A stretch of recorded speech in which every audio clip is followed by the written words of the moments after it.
All right, good morning. My name is Maurice Jackson, and this is another one of the segments of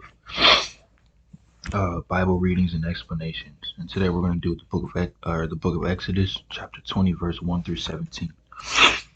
And so it is. It says, And God spake all these words, saying, I am the Lord thy God, which have brought thee out of the land of Egypt, out of the house of bondage. Thou shalt have no other gods before me. Thou shalt not make unto thee any graven image, or any likeness of anything that is in heaven above, or that is in the earth beneath, or that is in the water under the earth. Thou shalt not bow down thyself to them, nor serve them, for I, the Lord thy God, am a jealous God, visiting the iniquity of the fathers upon the children unto the third and fourth generation of them that hate me, and showing mercy unto thousands of them that love me and keep my commandments. Thou shalt not take the name of the Lord thy God in vain, for the Lord will not hold him guiltless that taketh his name in vain. Remember the Sabbath day to keep it holy.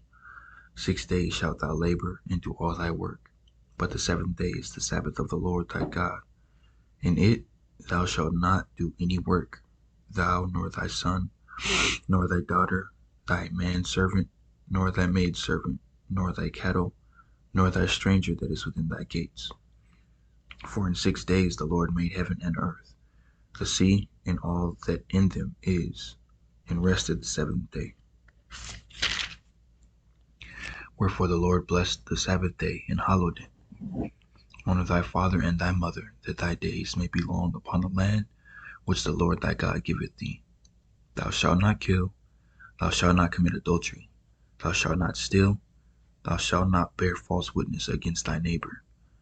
Thou shalt not covet thy neighbor's house, thou shalt not covet thy neighbor's wife, nor his manservant, nor his maidservant, nor his ox, nor his ass, nor anything that is thy neighbor's.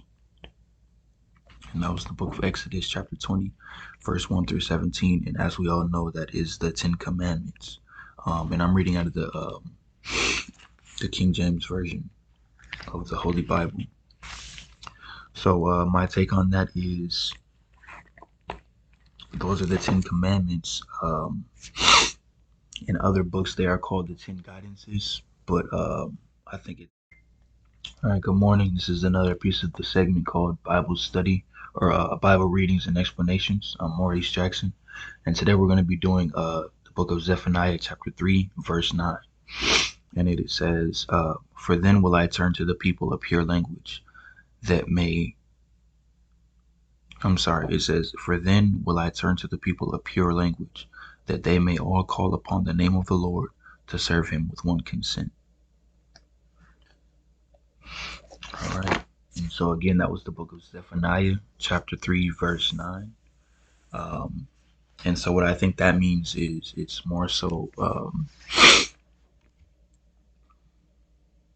we all know that the tongues were separated, and that caused a rift between everything. That caused a rift between um, races of people.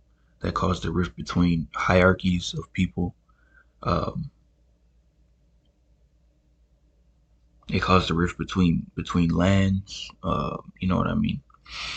And so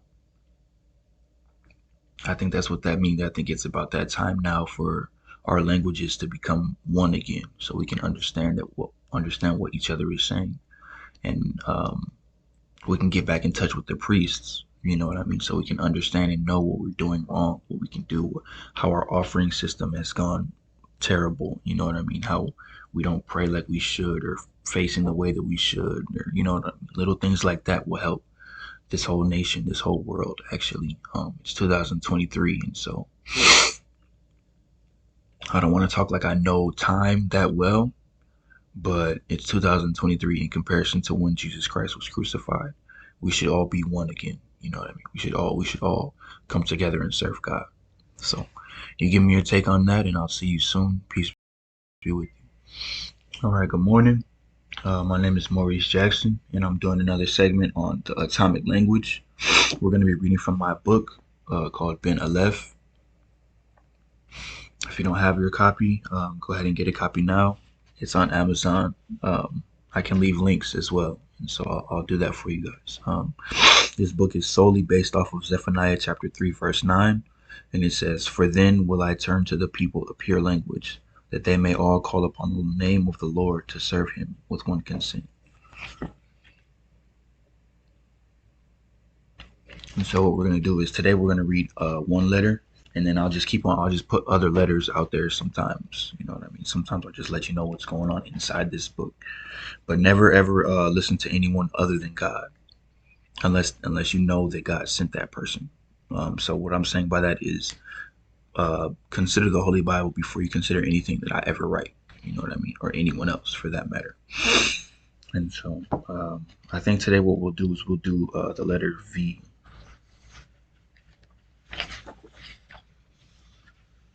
We'll do the letter V. And so that would be part 22 in the book. It's the letter V. And so that letter equals vortex in the atomic language that God gave me. Um, and so it says, V holds torque hand in hand. It is also a twisting force, except this one is more so a doorway from one space to another. It's normally seen as circular, but it can be interpreted as a door or even a window, which is rectangular or square. A vortex is the hole necessary to traverse worlds, thus bringing imagination into illusion based on the originator of the vortex's reality. But that's a whole different book. It could also be seen as two sided, something like the word for X, which is axis. Um, an example given is Eve, EVE, equals energy at vortex as energy, or energy with vortex energy. Vivid, VIVID, equals vortex interdimensionalized as vortex of interdimension in dimension, just as King David, KINGDAVID, equals kinetics interdimensionalized at neutral as gamma, and dimensionalism of alpha in a vortex interdimensionalized in this dimension.